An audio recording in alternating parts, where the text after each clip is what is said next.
identifikasi berdasarkan dinastinya, rajanya, tahunnya, kapan raja itu berkuasa, kapan uang itu dibuat. Rata-rata uang itu hanya berlaku sedikit loh Pak. Sekitar 5-10 tahun, 14 tahun rajanya mati. Raja Cina zaman biyen tergantung. Jadi satu dinasti itu rajanya puluhan. Iya. Puluhan orang, bahkan bisa ratusan. Tapi kelakan. Satu dinasti itu. Iya, satu dinasti itu terdiri dari tadi sudah saya terangkan. Bedanya sangat jauh. Temuan uang gobok itu yang kita temukan masih wungkul itu biasanya ada 1 atau 2 emas atau spesifik satu yang dicari, yaitu mesti emas atau gambar lain dari kebanyakan yang ada. Ya, jumpa lagi rekan BTD, para subscriber Banyuwangi Tempo Dulu ataupun yang sekedar mampir di channel Banyuwangi Tempo Dulu. Perkenalkan, nama saya Bonavita Budi Wijayanto. Kebetulan saya adalah anggota tim ahli cagar budaya Kabupaten Banyuwangi. Pada kesempatan ini kita menindaklanjuti temuan koin Cina sejumlah 35,5 kilo yang baru ditemukan pada tanggal 2 Februari tahun 2021 di Warung Kemarang, tepatnya di Desa Taman Suruh, Kecamatan Glagah, Kabupaten Banyuwangi. Di saat itu pemiliknya, kronologinya pemiliknya mau memperluas lapangan parkir warungnya yang bisnisnya semakin maju. Diadakan perluasan, tidak sengaja diketemukan uang koin Cina atau disebut biasanya oleh nama lokalnya disebut uang gobok Cina, itu sejumlah 35,5 kilogram. Beruntungnya kita, pemiliknya yaitu Pak Wowo Merianto, beliau orang yang terpelajar dan mengerti akan nilai sejarah, kemudian mengerti bahwasanya barang-barang itu adalah peninggalan cagar budaya Kabupaten Banyuwangi, maka beliau melapor ke instansi terkait, dalam hal ini Dispar. Akhirnya kami dari tim ahli cagar budaya menindaklanjuti, pergi ke sana, kemudian kita mengambil sampel kira-kira 1 kilo, tapi tepatnya setelah kita timbang yaitu 960 gram, yang ternyata itu berisi sekitar 263 keping untuk kami identifikasi. Jadi kita harus tahu bahwasanya temuan itu berasal dari zaman apa, kerajaan apa, tapi tentunya berbeda karena di uang-uang Cina itu ada tulisan Cina yang menunjukkan gelar atau nama raja. Dari situ kita bisa telusuri dari dinasti apa. Di Cina itu ada banyak dinasti, mungkin 8-10 dinasti. Tiap dinasti mempunyai berpuluh-puluh raja di dalamnya. Tiap raja mereka mengeluarkan mata uang yang berbeda-beda, dari beberapa ratus tahun sebelum Masehi sampai tahun 1900-an terakhir, yaitu di dinasti Qing. Terkait dengan temuan uang koin Cina 35,5 kilogram itu, kami dari tim ahli cagar budaya kemudian berusaha mengidentifikasi sampel yang 1 kilogram itu. Berhasil kita identifikasi, butuh waktu sekitar 5 hari. Kita mempunyai metode yang sangat efektif, sepertinya metode yang pertama kali di dunia, karena kami ciptakan sendiri, kita ciptakan softwarenya, kemudian database-nya, berdasarkan katalog dari Krauss World Coin Catalog, kemudian online catalog, beberapa referensi dari situs kolektor Cina. Akhirnya kita bikin database itu. Dari temuan 35,5 kilogram, 1 kilo berhasil kita identifikasi. Ternyata kami temukan ada sekitar 25 jenis uang gobok dari berbagai raja. Kalau dinastinya yang kami ketemukan kemarin antara dinasti Song, jadi dari Song ada Song Selatan, Song Utara, kemudian ada dinasti Xia Barat, tapi semuanya masih dalam satu periode. Ini agak lain karena biasanya temuan Banyuwangi uang gobok Banyuwangi itu bisa berisi sampai 5 sampai 10 variasi atau masa dari beberapa dinasti. Jadi ada Song, ada Ming, ada Yuan, dan ada Qing. Tapi temuan kemarin mempunyai spesifikasi yang sangat khusus. Maksudnya sangat khusus, tidak seperti temuan-temuan Banyuwangi yang lain yang berasal dari beberapa dinasti dengan span waktu antara tahun 900 sampai 1800. Tapi yang kemarin kita temukan itu dari tahun 900-an sampai 1200-an. Jadi sebenarnya tidak begitu banyak variasi, walaupun kita temukan luar biasa ada 25 varian, tapi biasanya bisa lebih dari itu. Dari uang gobok yang sudah kita identifikasi, yang termudanya ada di, kalau bisa kita lihat di sini, dari mulai kerajaan Min Kingdom tahun 916 hingga yang tertua dari Raja Lisong dari dinasti Song Selatan pada tahun 1279. Jadi span waktu ini sebenarnya sangat sedikit. Biasanya kalau temuan Banyuwangi bisa sampai ke arah dinasti Ming dan Qing, Song bisa satu tempat. Tapi ini ya atas dasar itu ya kemungkinan uang ini masih belum beredar. Jadi dari negeri Cina sana, dari pada zamannya dinasti Song, ada saudagar yang masuk ke bumi Belambangan, belum sempat dibelanjakan, tapi kemudian langsung ditanam. Jadi sedikit pengetahuan bagi rekan-rekan sobat Banyuwangi Tempo Dulu, penggemar Banyuwangi Tempo Dulu, bahwasanya uang ini saat kita temukan 35 kg itu kok dipendam. Dipendam memang bukan berarti buang, tapi pada zaman dulu banyak kejadian keotik, chaos. Masalah keamanan bisa disebabkan oleh gangguan musuh atau perampok, pertempuran, atau karena bencana alam yang menyebabkan pemilik uang koin sejumlah 35 kg itu yang tentunya saudagar kaya dengan total jumlah segitu, dia berusaha untuk mengungsi atau meninggalkan rumahnya. 35 kg tidak mungkin dibawa, akhirnya dipendam. Itu sekedar hipotesa kami dari tim ahli cagar budaya. Jadi uang itu memang sengaja disembunyikan. Di warung Kemarang kemarin saat pelebaran lapangan parkir itu ditemukan dalam kedalaman 1 meter. Setelah kita identifikasi koin-koin ini, kita temukan sekitar 25 varian. Seperti kita ketahui, uang koin gobok ini mempunyai jenis atau varian yang luar biasa banyak. Seperti yang tercatat pada Krauss World Coin Catalog, di sana koin katalog dunia sudah diidentifikasi sekitar 5.200-an jenis dari koin gobok. Kita bisa pahami karena Cina adalah negara dengan terdiri dari kerajaan-kerajaan yang sangat tua sebelum Masehi sampai tahun 1900-an. Terbagi dari berpuluh-puluh dinasti, yang dimana tiap dinasti punya berpuluh-puluh raja. Tiap raja masing-masing mempunyai mata uang sendiri. Bahkan satu raja punya 2 atau 4 mata uang. Jadi kalau ada 5.200-an jenis ya pasti kita bisa maklumi.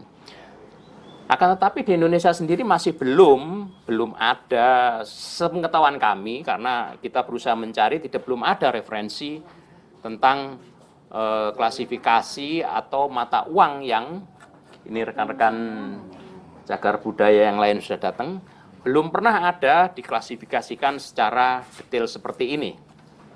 Kemudian kami temukan dari 5.200-an itu yang beredar di Banyuwangi sekitar 2 bulan atau 3 bulan yang lalu saat kita berusaha mengidentifikasi beberapa sampel dari beberapa temuan di kecamatan, mulai dari kecamatan Songgon, Sempu, Muncar, Kabat, Rogojampi, itu setelah kita teliti, alangkah bahagianya kita waktu itu saat bisa menemukan 20 jenis mata uang Cina yang pernah beredar di Banyuwangi. Dari mulai bukan hanya Song, tapi Tang. Tang, dinasti Tang lebih tua lagi dari Song. Sekitar abad 7, 6 sampai 8 abad 6 sampai 8 Masehi. Kita temukan juga karena memang sampelnya luas se-Kabupaten Banyuwangi hingga dinasti Keming. Di abad 13, 14 bahkan 15 kita temukan jenis mata uang. Tapi saat itu kita hanya temukan sekitar 20 varian. Wah, luar biasa, sudah senang sekali kita tim ahli Jagar Budaya menemukan 20 varian. Selang beberapa bulan kemudian saat kita temukan 35 kg yang kita ambil 1 kg sampel, ternyata kita temukan lagi loh, jauh lebih banyak. Kita temukan di sampel yang hanya 1 kg itu hanya sudah ada sekitar 25 varian. Dengan varian atau jenis barunya 10 jenis atau varian yang baru. Jadi dari hanya sampel yang segitu, kita tentunya tidak mungkin untuk mengidentifikasi 35 kg itu sekitar 10.000 keping. Kita identifikasi 200-an keping aja butuh waktu 5 hari. Ya karena memang bahasa Cina itu bukan bahasa kita, apalagi tulisannya lebih susah lagi. Tapi alhamdulillah berkat bantuan database yang kita ambil dan kita buat, dibantu dengan beberapa aplikasi. Dari Android Pleco ada aplikasi yang bisa men-scan pengenalan karakter huruf-huruf Cina. Kemudian ada Chinese Handwriting Recognition, jadi pengenalan tulisan Cina yang dimana kalau kita nggak bisa baca, kita tulis pakai tangan di touchscreen Android kita, nanti bisa ketahuan. Oh, huruf pertama apa tulisannya? Song atau apa. Setelah ketemu satu huruf, kita masukkan ke dalam software bikinan kita sendiri. Alhamdulillah, kita akui bikinan kita sendiri. Untuk kemudian bisa ada ketemu akhirnya. Dari satu kata, kita bisa ketemu sekitar 40-70 jenis. Nah, kita butuh satu kata lagi untuk menyempitkan pencarian kita untuk memfokuskan. Kalau ketemu dua karakter Cina yang sudah kita kenali, itu akan menyempit lagi menjadi hanya sekitar 4 atau 5 yang harus kita kenali. Itulah metode yang kita gunakan. Jadi total yang sudah kita ketemukan di Kabupaten Banyuwangi adalah 35 varian atau 35 jenis. Tapi masih bisa banyak lagi kalau saya punya kesempatan dan waktu, karena satu jenis mata uang ini misalnya ada tulisan Kaiyuan Tungbao dari kerajaan Ming Kingdom, dari kerajaan Min, itu dia punya 2 varian. Ada tulisan, jadi tulisannya di tulisan Cina itu ada 3 jenis yang sepengetahuan kami. Jadi yang pertama adalah regular script atau script tulisan biasa, kemudian ada seal script, itu tulisan yang resmi, font resmi dari pemerintah, kemudian ada yang namanya running script atau tulisan cepat. Jadi seperti diketahui, seperti huruf ABCD yang kita kenal, tulisan saya, tulisan cepat saya, tulisan tangan saya tentunya beda dengan Ibu Titin ataupun Pak Ilham. Jadi itu yang sebenarnya saat awal bikin kita sangat susah untuk mengidentifikasi, karena memang tulisannya bukan tulisan kita. Dibutuh beberapa waktu untuk memahami. Setelah paham, akhirnya mudah. Jadi satu mata uang, satu nama raja bisa punya 3 varian, 3 bentuk tulisan yang sangat berbeda.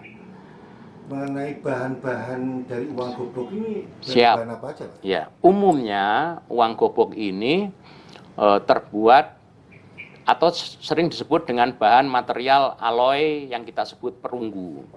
Yang mana perunggu sendiri adalah campuran dari besi, kemudian tembaga, dan timah. Bahkan dipercayai ada beberapa uang gobok yang sudah betul-betul diurai, tapi bukan kita, dari orang-orang Bali yang kolektor-kolektor lama. Ada 5 bahan. Jadi ada timah, ada besi, ada tembaga, dan ada sedikit emas. Kandungan emasnya tentunya sedikit sekali. Itu campuran alloy itu yang akhirnya menjadikan uang ini bisa bertahan ratusan bahkan ribuan tahun tersimpan di dalam tanah atau di sungai atau di lautan. Jadi luar biasa. Kalau hanya sekedar besi tentunya akan sudah hancur. Akan tetapi dengan kombinasi logam-logam tersebut membuat oksidasi atau pelapukan yang ada di dalam uang gobok ini bisa terhambat dan kemudian juga bisa tertunda begitu lama. Ada yang mungkin yang 100 dari emas murni itu ada pernah ditemukan, Pak? Ada, kalau kita lihat di katalog ada, tapi sementara kami belum menemukan material yang dari emas murni. Ada yang dari perak juga. Tentunya kalau kita temukan yang perak, warnanya akan kehitam-hitaman tanpa atau sedikit warna kehijauan. Kalau perunggu saat dia terpendam di tanah, teroksidasi dengan tanah dan tercampur dengan klor, reaksi klor menimbulkan warna kehijau-hijauan atau kebiru-biruan yang sering kita sebut dengan istilah patina.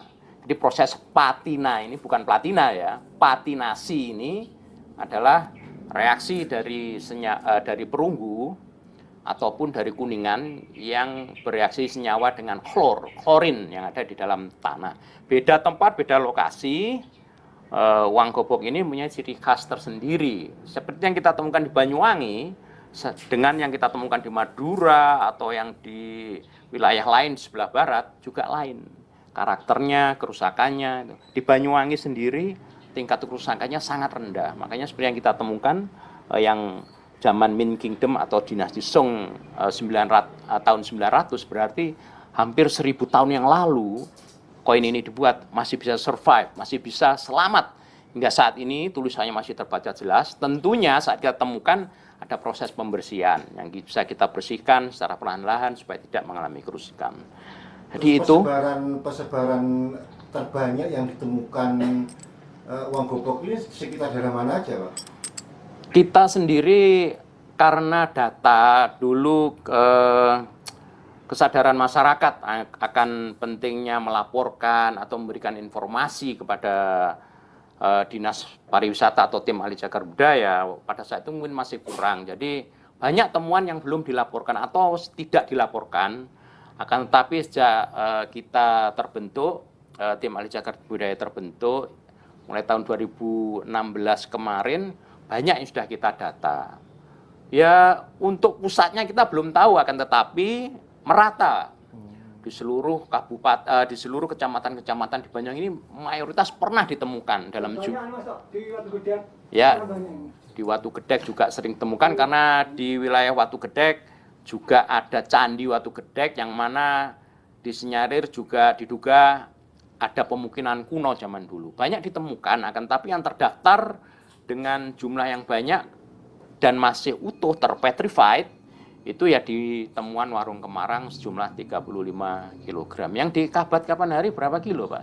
15. Oh, 15 kilo dengan keadaan sudah terurai.